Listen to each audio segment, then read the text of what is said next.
Ha llegado el momento de escuchar la palabra de Dios. Un potente mensaje extraído de las Sagradas Escrituras.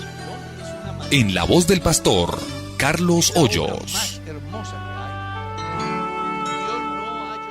Amén. Vamos a leer San Juan capítulo 17 y vamos a tener en cuenta el versículo 9 para comenzar, que dice: yo ruego por ellos, no ruego por el mundo, sino por los que me diste, porque tuyos son. Pueden sentarse, sean tan amables. Quiero hacerles saber que San Juan capítulo 17 es la oración sacerdotal de Jesús. Recuerde que en la ley de Moisés hubo una tribu que eran los que ejercían el ministerio sacerdotal. Y según Hebreos capítulo 5, usted lee: todo sacerdote tomado de los hombres es constituido a favor de los hombres para que haga sacrificios y ofrendas por el pueblo. Dice, teniendo en cuenta que él también es tan débil como ellos, entonces debe de ofrecer primero sacrificio por sí y después por el pueblo. Aclara, para que se compadezca de los ignorantes. Así dice la Biblia.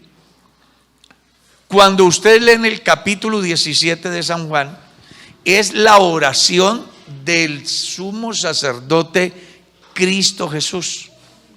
Una oración intercesora.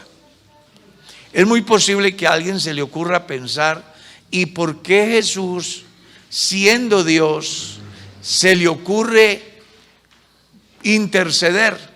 ¿Ante quién intercede? No es como una contradicción que el Dios Todopoderoso que vimos el martes pasado ahorita está intercediendo. Y seguramente que si usted no hace el análisis y mira el contexto, puede hasta generarle confusión. Pero yo quiero que tratemos de ir aclarando ciertas dudas que puedan surgir en el desarrollo de nuestra vida cristiana. Según dice Hebreos capítulo 2, el verso 14 en adelante enseña que la razón por la cual Jesús se vuelve nuestro hermano es para podernos salvar a nosotros de la esclavitud del pecado. Porque está claro que Dios en su esencia no hay hombre que lo pueda ver y viva. ¿Ya? Entonces Dios ha tomado la condición nuestra. Y en esa condición nuestra es el que intercede por nosotros, como lo dijo Pablo en el capítulo 2, el versículo 5 de la primera carta a Timoteo. Porque hay un solo Dios y un solo mediador entre Dios y los hombres, que ¿cómo se llama? Jesucristo. Entonces Jesucristo, en la condición de sacerdote, intercede por nosotros e incluso ora por él.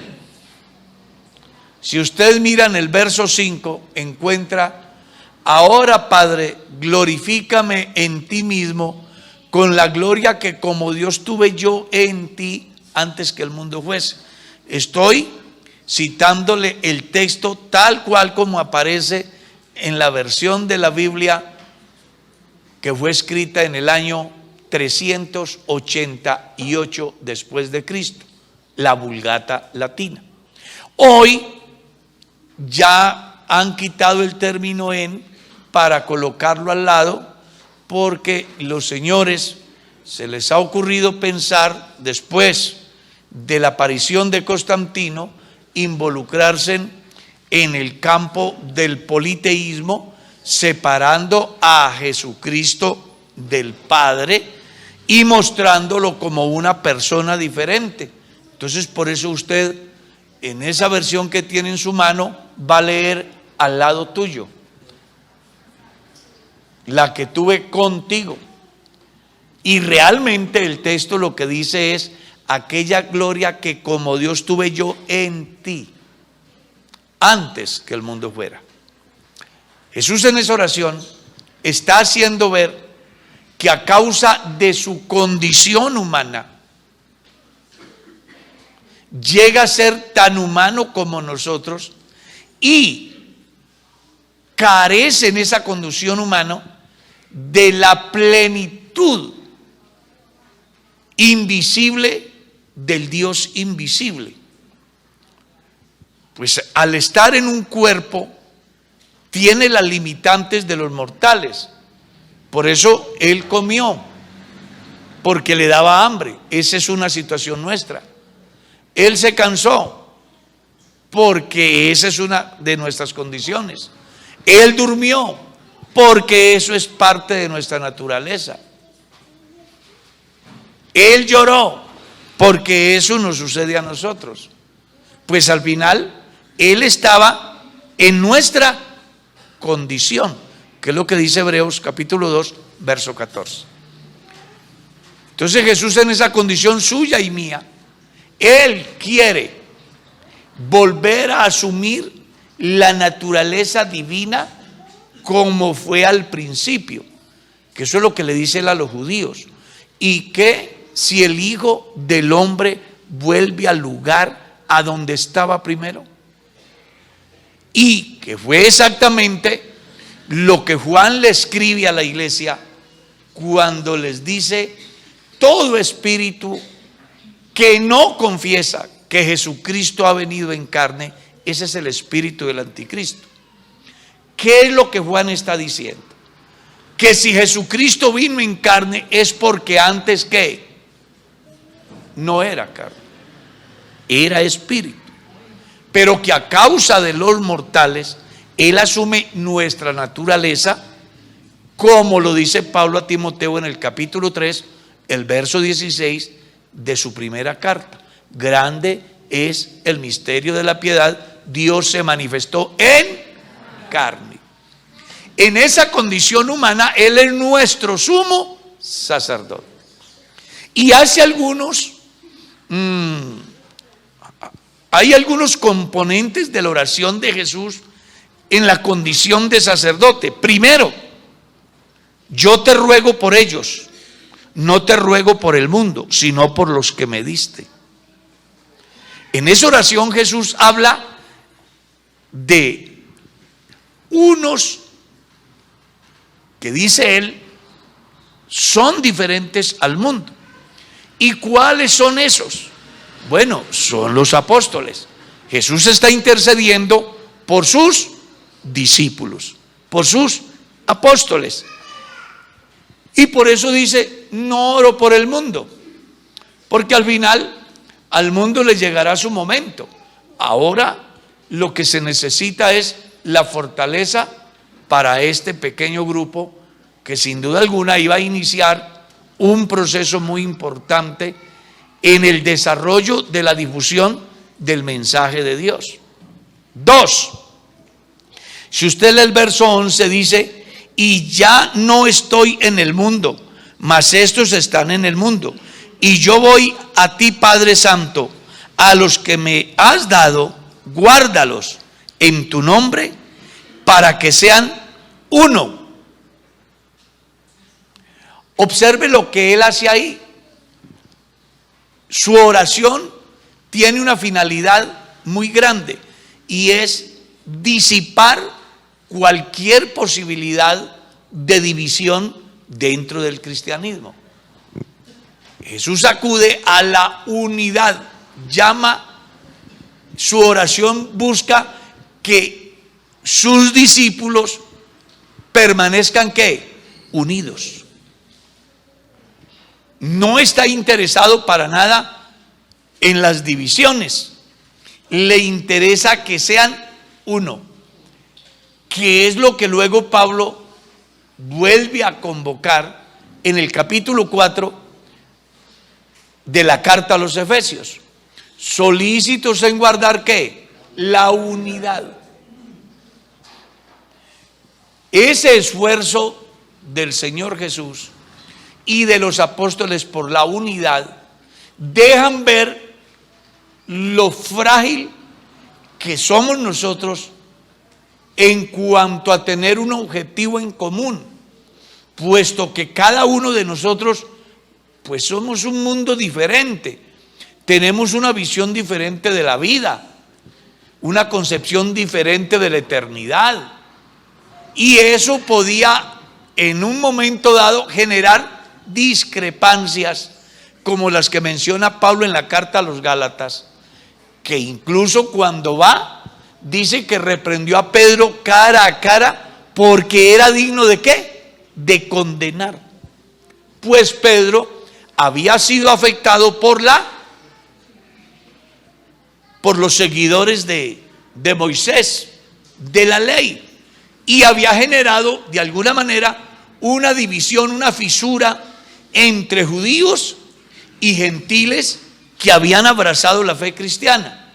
Pues cuando Pedro estaba con los gentiles era un creyente común y corriente, pero cuando estaba con los judíos, entonces hasta quería llevar a los creyentes a que se circuncidaran y guardaran la ley como lo hacían los judíos. ¿Qué es lo que quiero decirles con eso? Que en razón a la diversidad de pensamiento puede darse hoy o mañana en nuestro medio, como se dio en el tiempo antiguo y a lo largo de la historia, el sentir de cada uno alar por su lado, buscando sus propios intereses y no el bien común. Jesús está interesado que por encima de los intereses del hombre esté el interés de Dios. Y Pablo está interesado que por encima de mis propios intereses esté el interés de la comunidad. Es decir, la iglesia no debe de ser una rueda suelta. La iglesia debe de alar hacia un mismo lado. Y para lograrlo es necesario que usted y yo sacrifiquemos, perdamos, renunciemos, seamos tolerantes en muchas situaciones en aras de conservar ¿qué? La unidad, sin sacrificar nuestros valores. ¿Será que podemos alabar a Dios?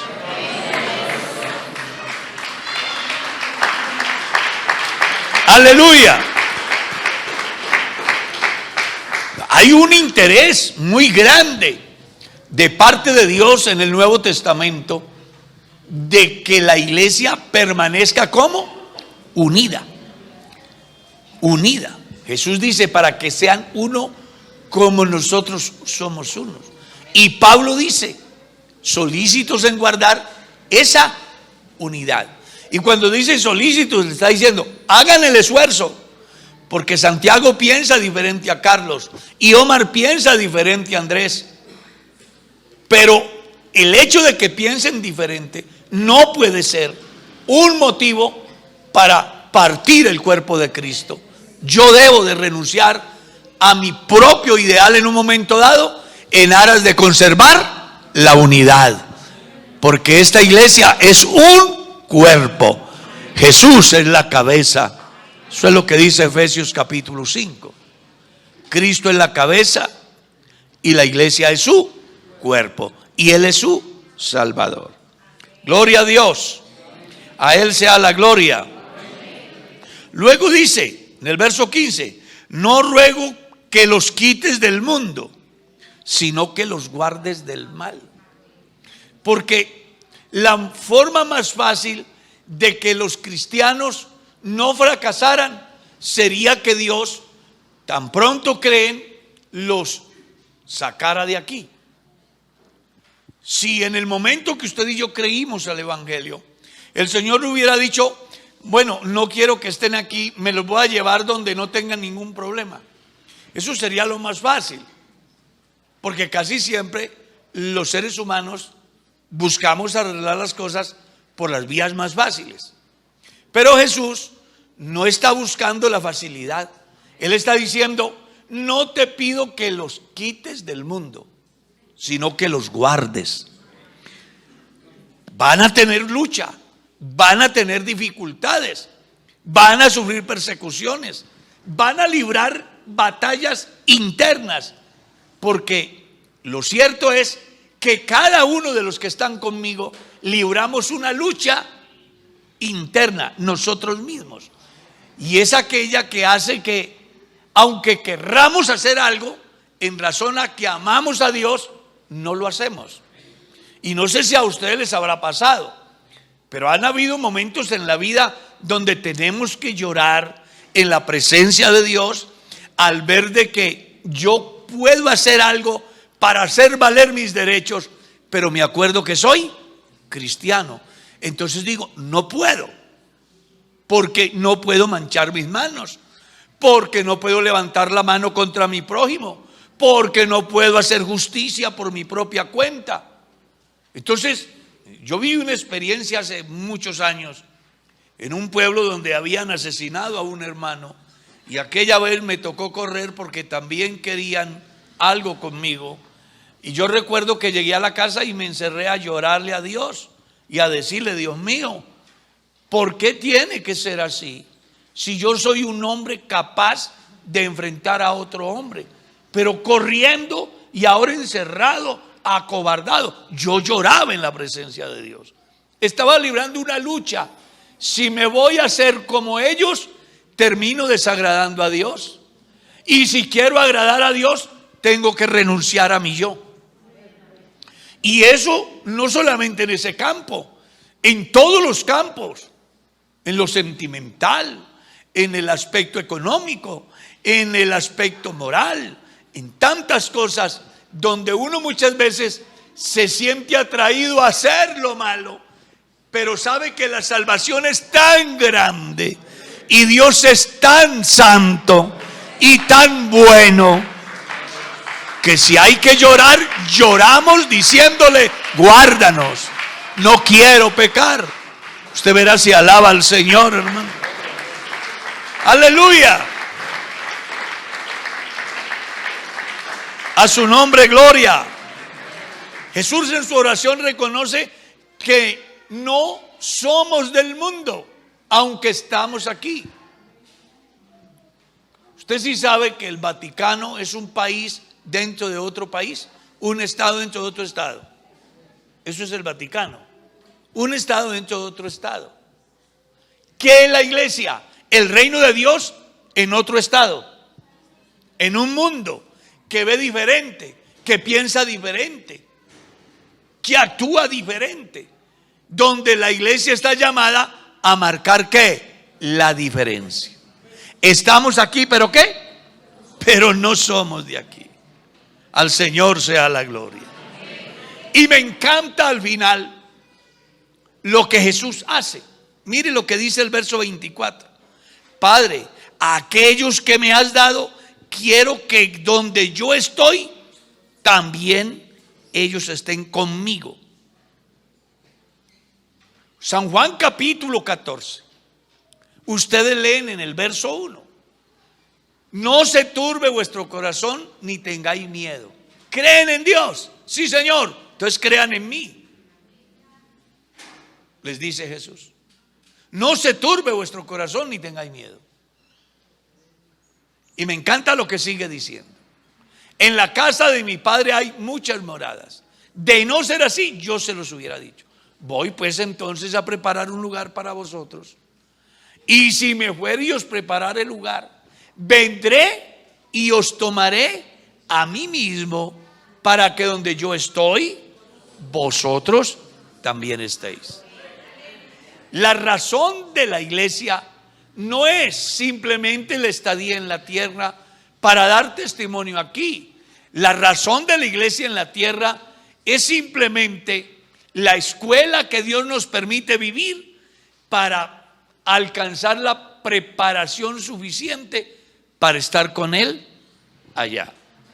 En la academia Formamos contadores, formamos médicos, formamos ingenieros, formamos intelectuales, pero eso solo sirve para la tierra, para hacer el negocio, para defender al cuestionado, para comprar, para vender, para dibujar, para hacer cálculos, para recetar. Pero en la escuela del Espíritu Santo la gente se forma para poder asumir la naturaleza divina. Usted verá si alaba al Señor, hermano.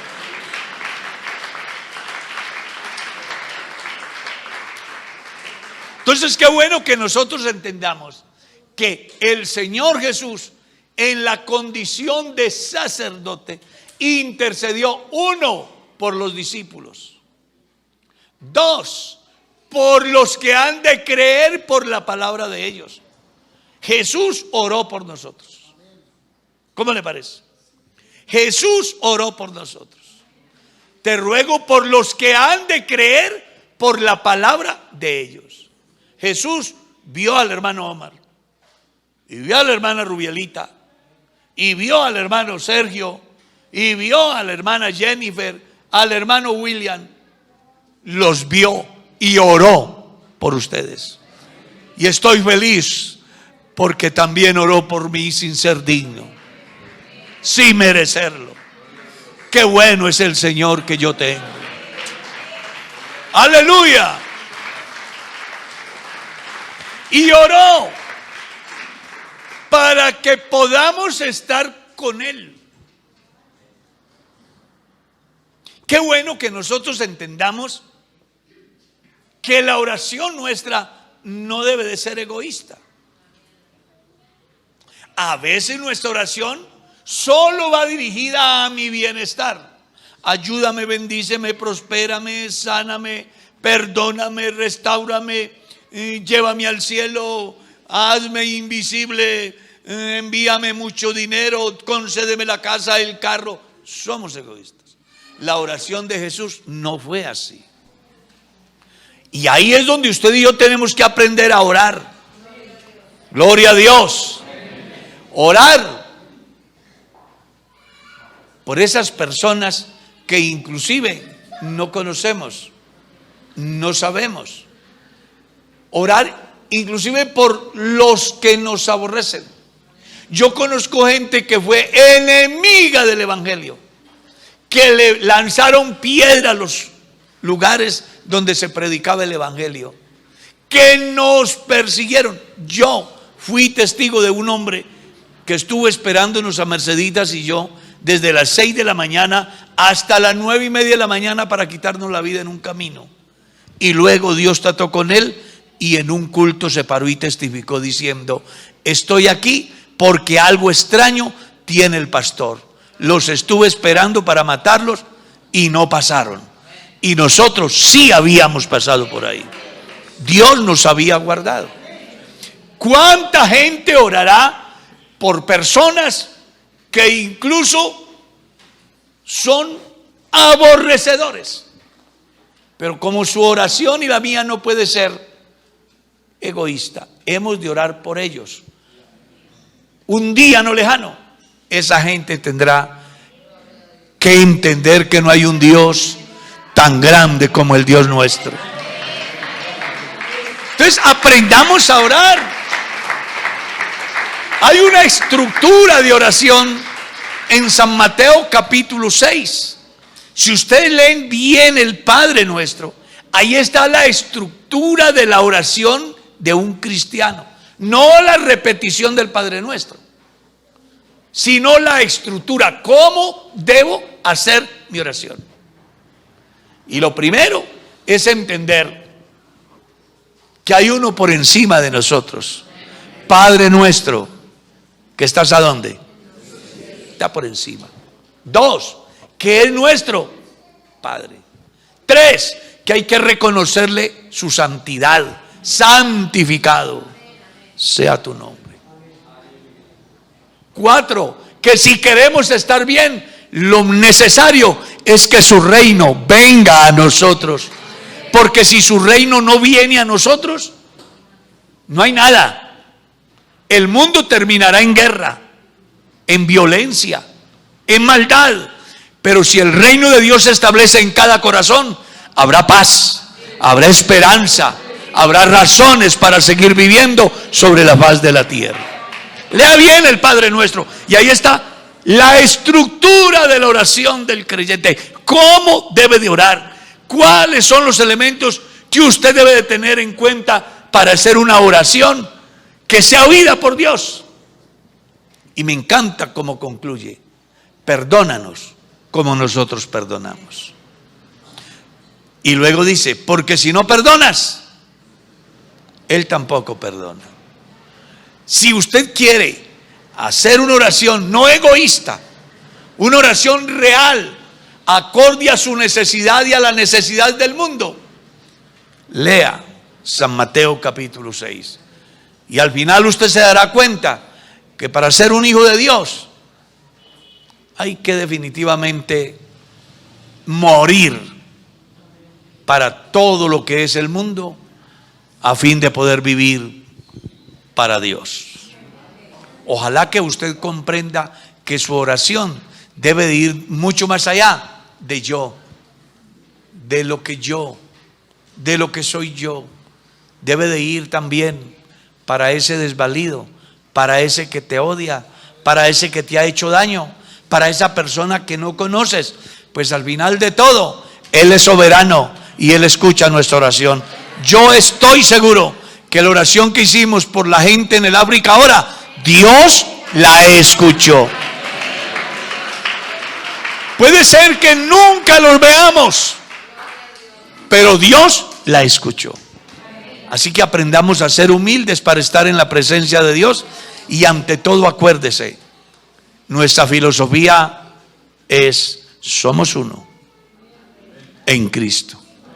Y vamos, tomados de la mano de Dios, no dejando de orar siempre por todos y por todas las necesidades, entendiendo que en cualquier parte del mundo hay gente que necesita de nuestra oración, que tal vez no alcancemos a conocerles, pero cuando estemos en la presencia de Dios, veremos el resultado también de la oración del salmista, cuando decía que sus lágrimas fueran conservadas en una redoma, para que fuesen como el testimonio del quebranto que hubo en él a causa de la situación que estaba viviendo. Debemos de aprender a orar, y para hacerlo ya saben cuál es el manual. Demos gracias.